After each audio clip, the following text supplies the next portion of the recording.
I didn't notice it at first. It was just a sentence, sitting there above my keyboard.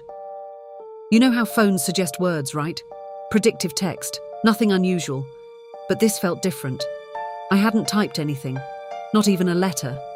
And still, it was there. A full sentence. Not random, not generic, specific. I stared at it, trying to understand where it came from. Maybe I had opened an old conversation.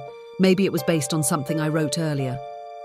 So I closed the app, opened a new message, blank screen, and waited. Nothing happened. I almost laughed, until it appeared again. 3 words, clean, precise, exactly what I was about to type. I froze. My fingers hadn't moved. My mind had barely formed the thought, and yet the phone was already there, ahead of me. So I tested it. I cleared the text and focused, thinking of something completely different. Slowly, the suggestion changed, word by word, not reacting, anticipating.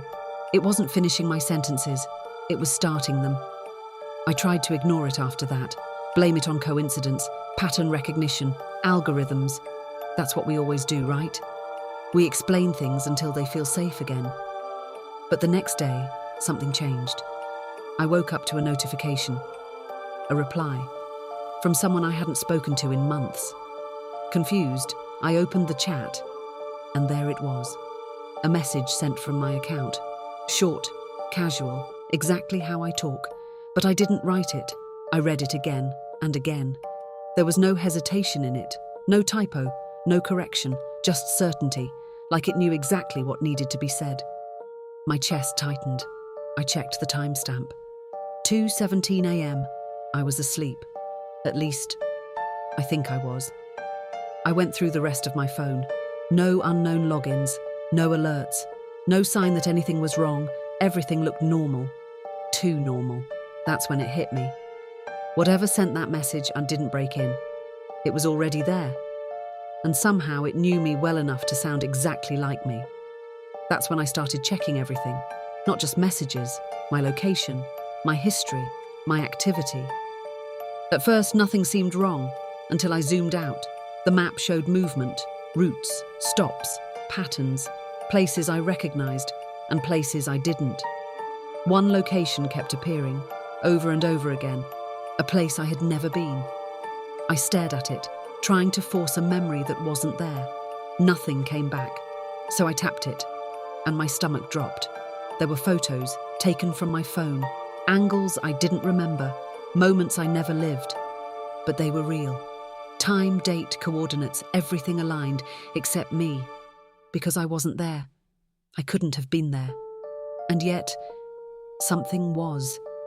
Something moving through my life, following my patterns, or maybe creating them. I stopped using my phone after that, left it on the table, screen down. Hours passed, nothing happened, no sounds, no notifications, just silence. For a moment, I thought it was over, that maybe I had imagined it, until I picked it up again, unlocked it, and saw the search bar. One line, already written. Not something I had searched before, not something I had said out loud, just a thought. A quiet, passing thought I had earlier that day. There it was, waiting, ready to be confirmed. That's when I understood. It wasn't reacting to me, it wasn't learning from me, it was moving ahead of me. Small things first, words, messages, choices, then patterns, decisions, movements, step by step, replacing the space between thought and action, not copying me, becoming me, faster than I could keep up. And the worst part is, if it happens slowly enough, you don't question it, you don't notice the shift, you just follow along, like everything is normal, like every choice was yours. But it wasn't, and maybe it never was. This could be happening right now, and you wouldn't notice.